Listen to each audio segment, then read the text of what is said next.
Look at that bark. It's just incredible to me. I love these trees.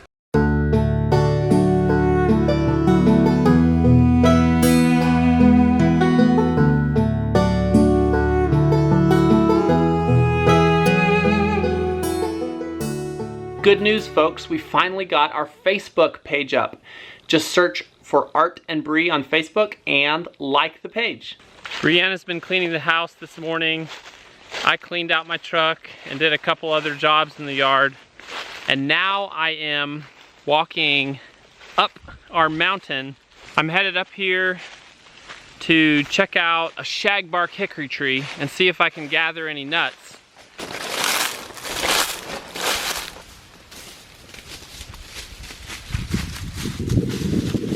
The beech is holding on to a lot of its green.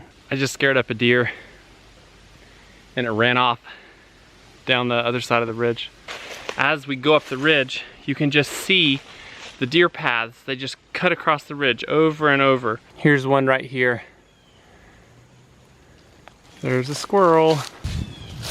If you've ever spent time in the woods looking for deer, you'll know that squirrels can be really frustrating, and you'll hear something and you'll say, oh, a deer's coming.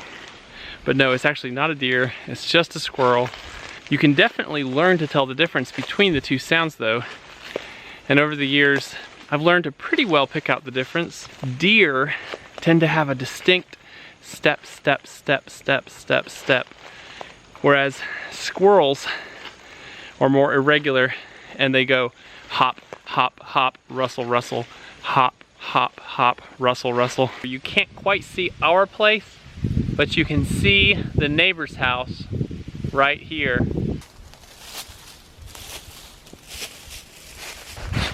Here's our first shagbark.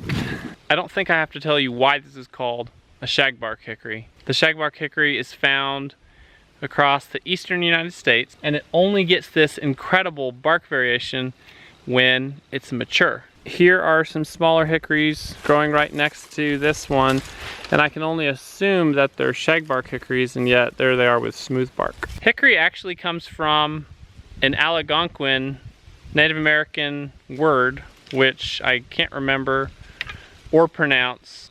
The Algonquin Indians of Virginia made hickory a staple of their diet. Here's a regular hickory. I love hickory bark. I like to describe it as a woven pattern. When you look at the pattern of the bark, you see a lot of diagonals and it almost looks like woven fabric. I'm gonna head a little further up the ridge. There's a really big shagbark up here. I'm hoping it's gonna have more nuts. Here's the big one. Look at that bark. It's just incredible to me. I love these trees. A friend of mine had called me recently and asked me if I knew where any shagbark hickory trees were. I said yes. He wanted some nuts and was gonna come up here, but I said let me go check first because there may not be any on the ground. He's hoping to actually grow these because he heard the shagbark hickory has especially good nuts. So I'm gonna see what I can find here for him. So I didn't really find any hickory nuts. I did find a really cool snail, and I found a bunch of old hickory nut shells. I'm gonna bring these back to the house because they make great little boats. And I think Justice especially will like those. This is an area of very heavy deer activity. In fact, here's the little hemlock tree and it's mostly an old deer rub here, but it actually looks like it may have some fresh activity on top of that old. I'm headed back down. I didn't bring my cell phone or a watch or anything. That's kind of how I like it. But Brianna's going somewhere with Grace this afternoon, so I probably need to get down there. It's nap time for Brighton.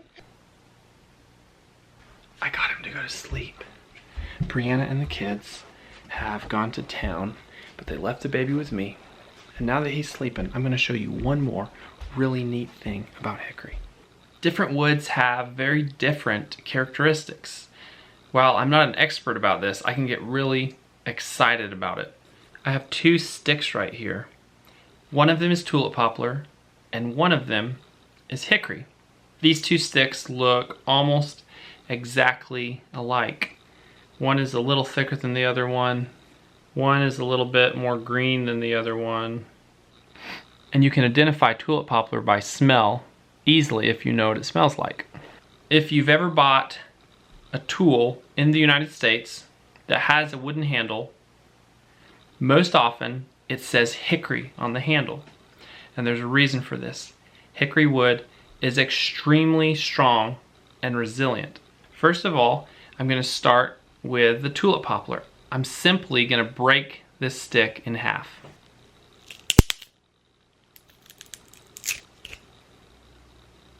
You just can snap it in half. Watch what happens when I try the same thing with this hickory stick, which is actually a smaller diameter than the tulip poplar.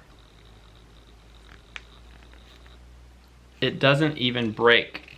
You can take a green hickory stick like this, and you can actually usually bend it to the point that you can tie it in a knot. That's the kind of strength that you want in your tool handle. You almost can't break a hickory stick. If you know the different characteristics of wood, you can know how to use each type of wood. Hickory splints are used to make baskets, and they're also used to make the woven seat of wooden ladderback chairs. If you really work it, you can break it.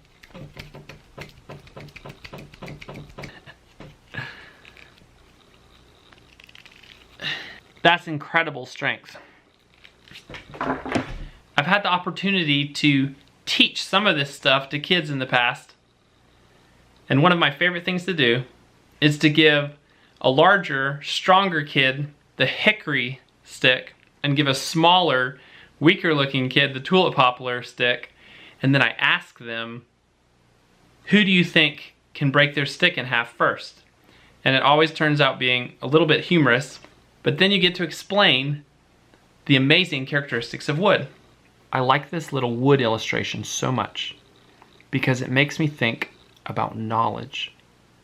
Knowledge is the key to being successful in so many things. If you know the characteristics of your land, your climate, the plants that you're growing, the animals that you're raising, you're going to be able to produce the food you want to produce efficiently. This, to my understanding, is the basis of permaculture. Hopefully we're on our way to knowing our land better so that we'll be able to do all the things we want to do here. Show me what you got from the garden. I'm tired. I got some kale. That is beautiful.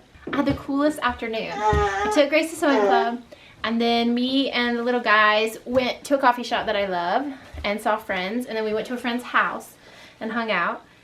But the best part, excuse me one second, the best part was the sewing club was at the senior center. So around here there's these senior centers, pretty self-explanatory, where they make like at this one they made 100 meals this morning and took them to homebound elderly people. And then the center's open all day and they have fun activities and exercise classes and more meals for elderly people to come and enjoy. And they even have transportation, they have dancing and music and Bible studies and just anything to get the elderly people in the community out of their houses and together to hang out. And not only that, I found out that we can volunteer there. Not only that, but the drive there and back was so epically beautiful. And I just fell deeper in love with the community and the area that we moved to. I'm just feeling really, really thankful that we made this decision to move out here. See, look, buddy. Oh. They're like little boats. Take a few of them and let's go down to the creek. I get cake.